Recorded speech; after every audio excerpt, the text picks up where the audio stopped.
KBS 1라디오 김성환의 시사야. 오늘 코로나19 신규 확진자 수가 615명으로 나타났습니다. 이 주말에는 검사량이 감소함에도 불구하고 어제 오늘 이틀 연속으로 확진자 수가 600명대를 기록한 건데요. 방역당국은 수도권은 이미 코로나19 전시 상황이다라는 진단까지 내렸습니다. 가천대 의과대학 예방의학교실 정재훈 교수 연결해서 이 코로나19 관련 소식들 좀 더 자세히 분석해 보도록 하겠습니다. 교수님 안녕하십니까? 네, 안녕하세요. 네. 지금 600명대에서 떨어질 생각도 안 하고 계속 더 확산할 가능성이 있다 이런 걱정까지 제기되고 있는 상황인데요. 현재 확산세 어떻게 평가하십니까? 네, 지금 그 방역 당국이 발표하기로는 3차 유행이 진행 중이고 전시 상태라는 표현까지 등장을 했는데 과거 유행과는 다르게 이번 유행은 몇 가지 특징이 있습니다. 네. 첫 번째로는 1차 유행과 2차 유행은 대구와 수도권이라는 특정 클러스터라는 것이 존재했는데요. 이 클러스터라는 게 존재하게 되면 그 집단을 대상으로 우리가 방역 조치를 시행을 하면 되니까 오히려 방역 입장에서는 어느 정도 용이한 면이 있는데요. 지금 3차 유행 같은 경우에는 특정한 클러스터가 존재하는 게 아니고 일상생활 곳곳에서 감염이 발생하고 있습니다. 그리고 두 번째로는 1차, 2차 유행은 조금 더 나이가 드신 분들 위주의 유행이 있었다면은 지금은 20대, 30대 분들의 감염자가 굉장히 늘어나고 있거든요. 네. 그런데 20대, 30대 같은 경우에는 활동 반경이 굉장히 넓기 때문에 방역이 더 어려운 상황이라고 볼 수 있습니다.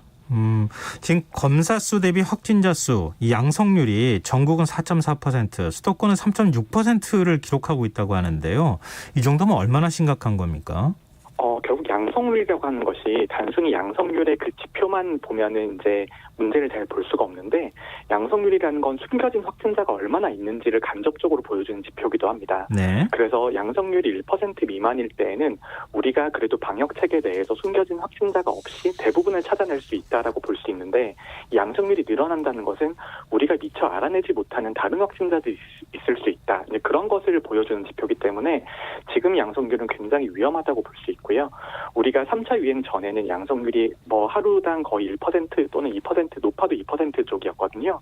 근데 지금은 3% 이상으로 나오기 때문에 그만큼 유행이 굉장히 크고 심각하다. 이렇게 해석하는 게 옳을 것 같습니다.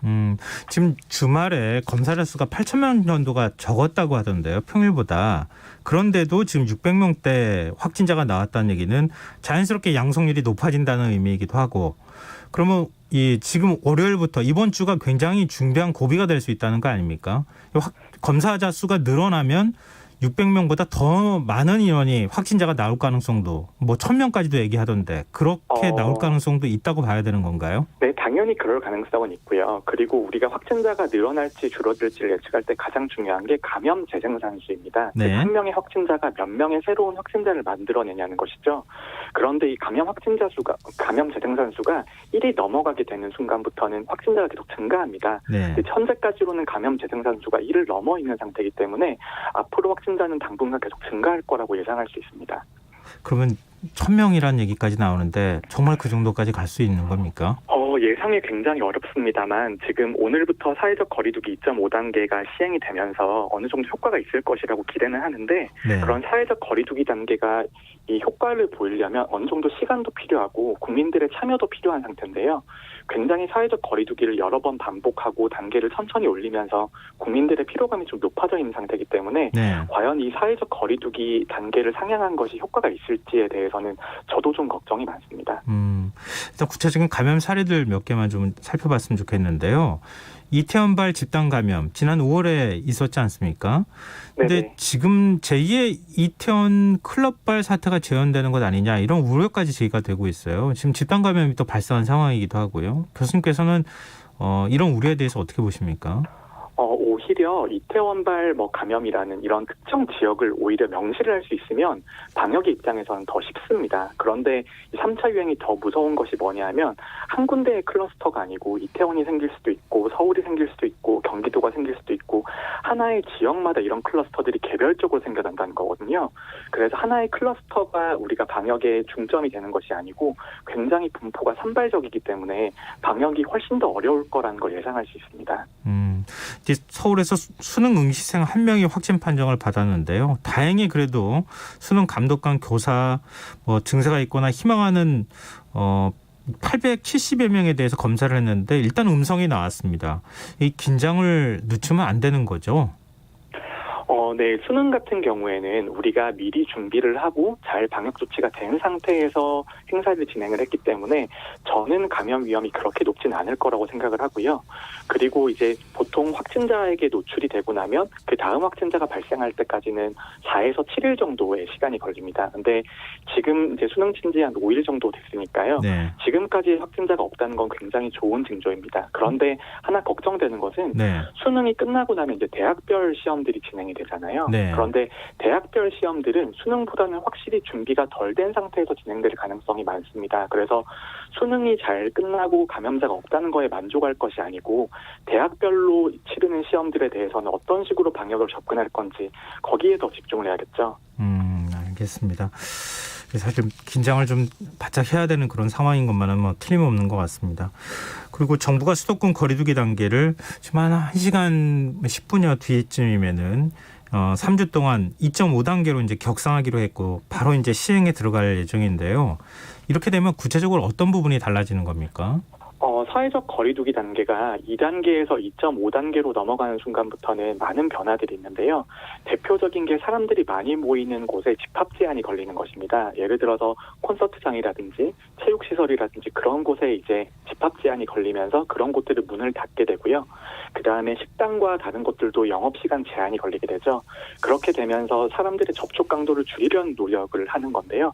근데 저는 이런 조치보다 결국은 더 중요한 게 실효성 있게 국민들이 참여할 수 있는 유인 동기를 주냐가 더 중요한 것 같습니다. 유인 동기요? 네, 어떤 예시냐면은 우리가 지금 사회적 거리두기 단계를 11월부터 1단계, 1.5단계, 2단계, 2단계 플러스 알파, 2.5단계 이런 식으로 점차 올려왔거든요. 네. 그런데 이렇게 점차 이 단계를 올리는 거는 국민들의 입장에서는 굉장히 필요할 수 있습니다.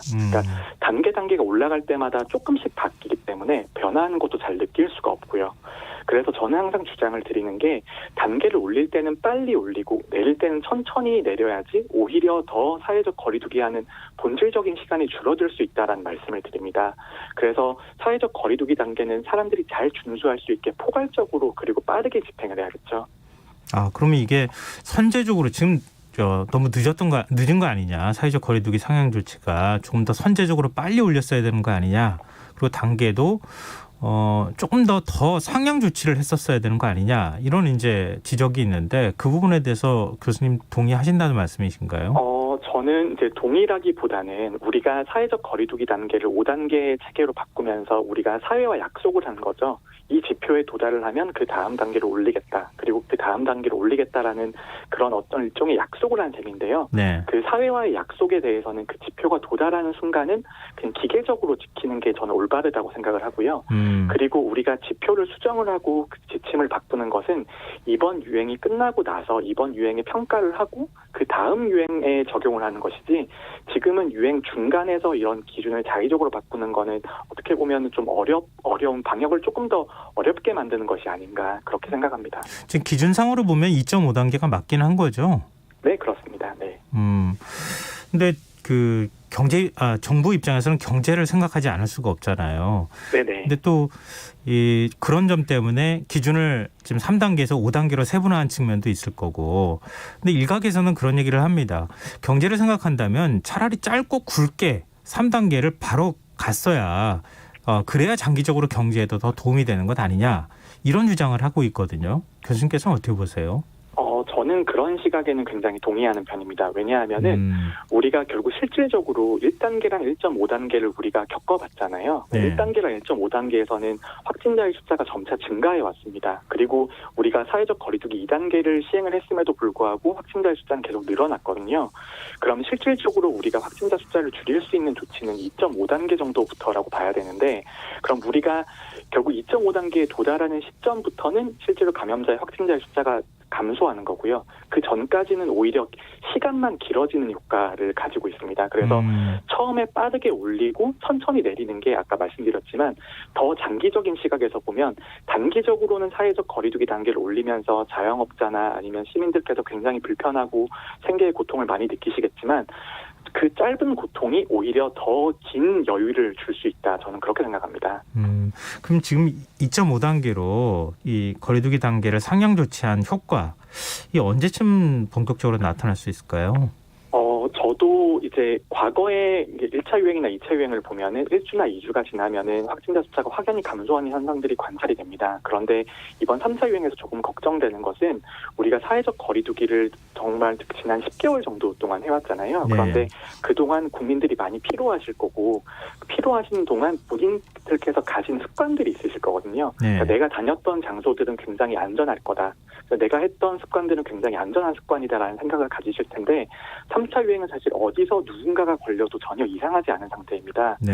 그래서 그런 상태이니만큼 우리가 2.5단계를 적용한다고 해서 그 효과가 과연 실제로 나타날 수 있을 것이냐에 대해서는 전문가들 입장에서도 좀 지켜봐야 된다. 그렇게 말씀드리고 싶습니다. 지금 그리고 거리두기 풍선 효과를 우려하는 목소리도 있는데요. 카페에 머물 수 없으니까 서점이나 백화점으로 인파가 몰리는 현상이 이제 나타나고 있다는 겁니다. 일각에서는 업종이나 시간으로 제한을 둘 게 아니라 밀집도를 중요하게 봐야 하는 것 아니냐 이런 의견도 내놓고 있는데 교수님께서는 어떻게 보세요? 우리가 핀셋 방역이라고 하죠. 네. 어떤 그 방역을 진행을 하면서 위험한 시설이나 집단이 있으면 그쪽을 대상으로 방역을 집중을 하는 그런 정책들을 쓰고 있는데 제가 요즘에 이런 질문들을 많이 듣습니다. 커피숍에서 커피만 먹으면 테이크아웃을 해야 되는데 케이크를 같이 시키면 안에서 먹을 수 있고요. 그다음에 복싱 시설 같은 경우에는 금지가 되지만 킥복싱을 하면 허용이 된다는 그러니까 어떤 식으로 생활 방역을 적용해야 되는지에 대해서 기준에 대해 혼선이 많이 빚어지고 있거든요. 네. 그런데 결국은 우리가 방역을 하는 데 있어서 모든 상황과 모든 집단에 맞는 기준을 다 세세하게 만들어내는 건 거의 불가능합니다. 그래서 방역이라고 하는 건 포괄적이고 일관적인 메시지를 주는 게 전 중요하다고 생각하거든요. 네. 그래서 포괄적이고 일관적인 메시지를 주려면은 지자체별로도 동일하고 시기별로도 동일한 대응이 전국적으로 저는 있어야 된다고 생각을 합니다. 그래서 그런 대응이 있어야지만 풍선 효과 같은 것들이 발생하지 않게 되는 거거든요. 네. 우리나라는 결국은 반일 생활권 또는 거의 서너 시간이면 거의 모든 곳에 다 갈 수 있는 건데 한 도시가 일찍 문 닫는다고 하면 옆 도시에 가서 술집에 가면 되는 그런 상황이기 때문에 그러니까 기초지자체 레벨보다는 광역지자체 레벨에서 조금 더 포괄적인 정책을 집행해야 된다. 그렇게 말씀을 드리고 싶습니다. 네, 알겠습니다. 그리고 문재인 대통령이 공무원하고 군, 경찰 등 가능한 인력을 이번 주부터 현장 역학조사에 투입하도록 준비하라 이렇게 지시를 내렸는데요. 이렇게 공무원, 군, 경찰까지 다 역학조사에 투입하는 것이 선제적인 역학조사나 이런데 현재로서는 역학조사 인력이 좀 부족한 상황 아닙니까? 갑자기 감염자가 늘어났으니까. 네네. 그런데 좀 도움이 될 수 있을까요? 역학조사가 목적이 두 가지입니다. 한 가지는 뭐냐면 감염의 원인을 밝혀내서 그 원인에 대한 조치를 취하는 것이고요. 두 번째는 확진자를 빨리 찾아서 접촉자를 검진을 하고 격리를 시키면서 유행의 확산을 차단하는 효과인데요.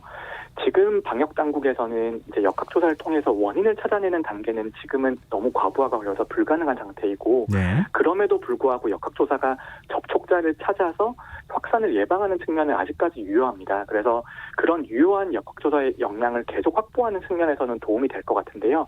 하지만 하나 또 고려해야 되는 게 역학조사라고 하는 게 당장 투입된다고 그 사람들이 실질적인 역할을 할 수 있는 게 아닙니다. 어느 정도 경험이 필요한 거거든요.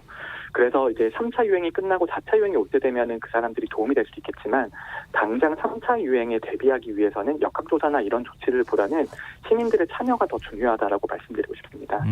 그럼 문 대통령이 신속 항원 검사 추진을 또 지시하기도 했는데요. 이게 신속 항원 검사를 도입하게 될 경우에 이 확진자를 찾아내거나 진단하는 데 어느 정도 도움이 되는 겁니까? 우리가 지금 PCR 검사라고 해서 지금 시행하고 있는 검사는 검사를 하게 되면 6시간 정도 시간이 걸리고 그다음에 검체를 채취하기 위해서 선별진료소에 인력들이 필요한 상황이거든요. 그래서 검사를 진행하기 위해서 많은 자원이 소모가 됩니다. 그런데 신속검사 같은 경우에는 검사하면 거의 즉시 결과가 나오고 그다음에 취급도 굉장히 간단한 편이고요. 하지만 신속항원 검사 같은 경우에는 결국은 검사 자체의 성능에 문제가 있을 수 있기 때문에 위양성이나 위음성 문제들이 생길 수 있거든요. 네. 그래서 신속항원 검사 같은 경우에는 용처가 몇 가지가 있습니다. 그래서 급격하게 유행이 되어서 주변에 빠르게 검사를 해야 될 때도 쓸 수 있고 그다음에 방문이 어려운 분들을 가서 우리가 찾아가서 선제적으로 검사할 때도 쓸 수가 있고요. 네. 그다음에 축구 경기를 하거나 방송가에서 이제 빠르게 검사를 해서 마스크를 벗고 일해야 되는 상황이 있으면 확인하는 그런 용도로 주로 쓸 수 있는 거고요. 그러니까 그런 용도가 결국은 유행 확산 차단에 어느 정도 도움은 되기 때문에 저는 활용 가치는 있다고 생각합니다. 하지만 아까 말씀드렸던 것처럼 위양성이나 위음성의 문제가 있기 때문에 조금 더 면밀한 성능 평가와 검사가 양성이 나오거나 음성이 나왔을 때 다음 조치는 어떻게 취해야 되는지에 대한 규정이 있어야지 조금 더 실효성 있게 접근할 수 있겠죠. 네, 알겠습니다. 지금 그리고 입원 가능 병상도 좀 걱정이 되는데요. 이제 중환자 병상이 45개 뿐이다. 근데 일각에서는 또 체육관을 활용한 임시 대형 병원을 구축해야 되는 거 아니냐 이런 제안까지 내놓고 있는데 이게 좀 병상 확보에 좀 도움이 될까요? 코로나 중환자 같은 경우에는 인공호흡기도 필요하고 체외 심폐소생기도 필요하고 숙련된 의료진도 필요하기 때문에 굉장히 많은 자원이 소모가 됩니다. 그래서 그 말씀하신 것처럼 체육관을 활용해서 대형 임시병원을 구축하는 것도 일종의 수단이 될 수 있지만 네. 그것보다 선행해야 되는 것은 우리가 상급종합병원들이 그런 시설들을 다 갖추고 있거든요. 네. 그래서 상급종합병원, 민간 상급종합병원과 협력을 통해서 현재 있는 자원도 잘 쓸 수 있게 하는 것이 중요하고 네, 그리고 알겠습니다. 우리가 시설보다 중요한 것은 인력이라고 말씀드리고 싶네요. 네, 알겠습니다. 오늘 말씀 고맙습니다. 네, 감사합니다. 네, 지금까지 가천대 의대 정재훈 교수였습니다. 김성환의 시사야 1분 순서는 여기서 마무리하고요. 저는 11시 정각 2부에 다시 찾아오겠습니다.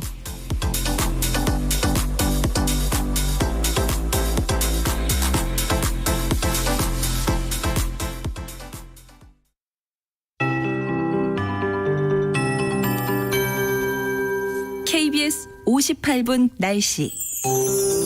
현재 전국이 대체로 맑은 날씨를 보이고 있지만 충남 서해안과 제주도 산지에는 눈이 날리는 곳이 있고 전라도 서해안 지방에는 빗방울이 떨어지는 곳이 있습니다. 내일 오전까지는 찬 공기에 의한 제형적인 영향으로 충남과 전북, 전남 서해안, 경상도 서부 내륙 지방에 빗방울이 떨어지거나 눈이 날리는 곳이